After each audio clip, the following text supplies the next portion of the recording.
Hey. So, I'm feeling a little inspired from the MLK Day celebrations at Columbus State, and I've decided to open up a little bit more and talk about my struggles with PTSD, unipolar depression, and anxiety.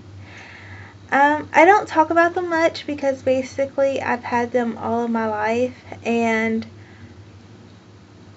basically I've gotten used to them because there's never been a time in my life where I haven't had to deal with them, and it's kind of weird not having them around, and I kind of get more nervous and more anxious when they're not present. It's kind of like, when are they going to show up, and why aren't they here? Like, this isn't normal. And kind of like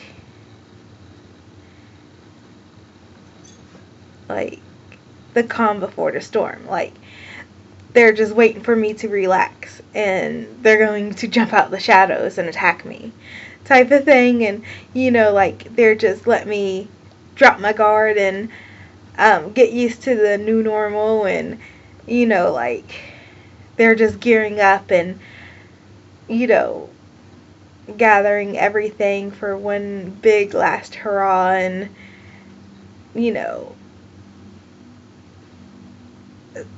it's just my way of thinking.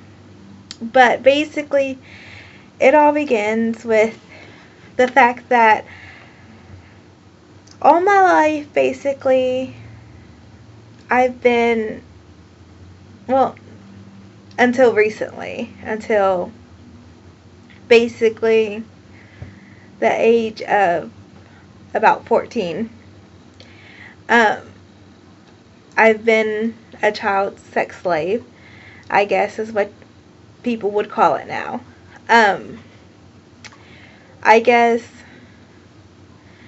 I came from a pretty large family. There was 6 of us all together, 5 girls, 1 boy, 4 girls from 1 guy. My father's name is Jerry Will Wright Jr. He's from Mississippi, but I was born in Columbus, Ohio, but I grew up mainly in Huntington, West Virginia. And he's been arrested multiple times, and he actually fled Columbus, Ohio when I was about 4 years old, I would say, for basically trying to kill me, for setting a house on fire and trying to kill me in the house fire to collect the insurance money on my death. And when that didn't work, because a family friend saved me, they decided to flee down in Huntington to escape charges. And along the way, he ran over someone because he was driving drunk, and he killed her. And so they had to stay down there. So, currently, he killed another man not too long ago, and he is in prison right now. He's about ready to get out on parole. But yeah, so from as far back as I can remember, he had trained me in the art of pleasing men sexually, and he let me practice on his friends. Well, I was led to believe they were his friends. I'm not really for sure if they were his friends.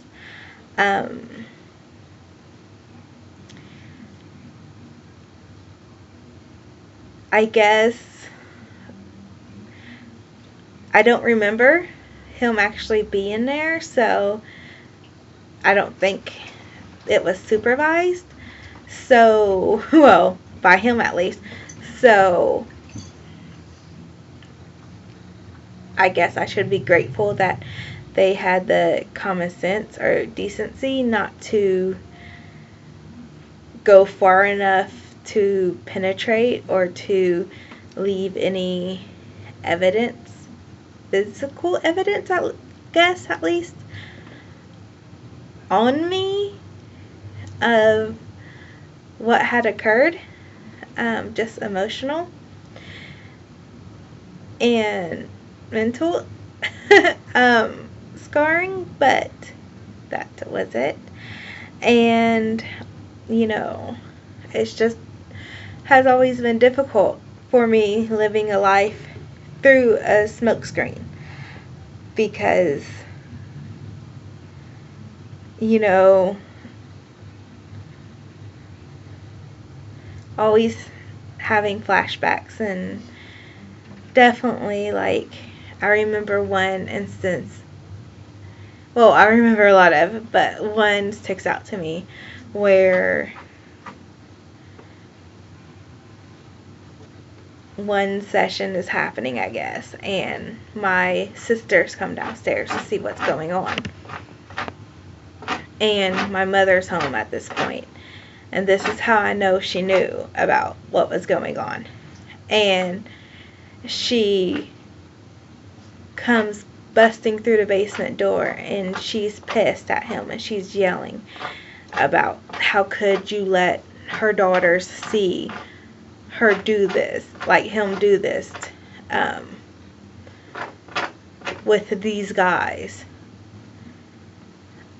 And there was no concern for me at all. It's like I didn't exist. I wasn't a person. And I got the message loud and clear. I didn't matter. I wasn't a human. I wasn't even a thing in her mind. And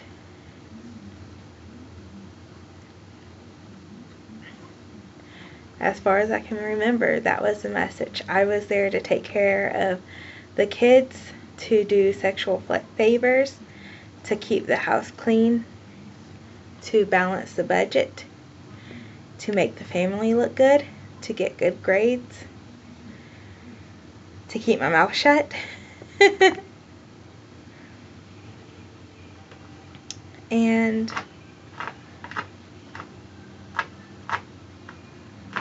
I did the best I could. And when she abandoned her kids and left to live her life with her husband, I stayed there and took care of her kids, even though I was a kid myself. And I was only 14 at the time.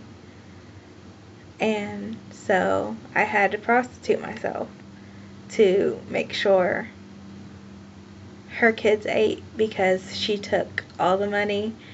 She came back into the house after abandoning us and took everything that was worth selling, all the food out of the fridge, everything we had and owned, and left.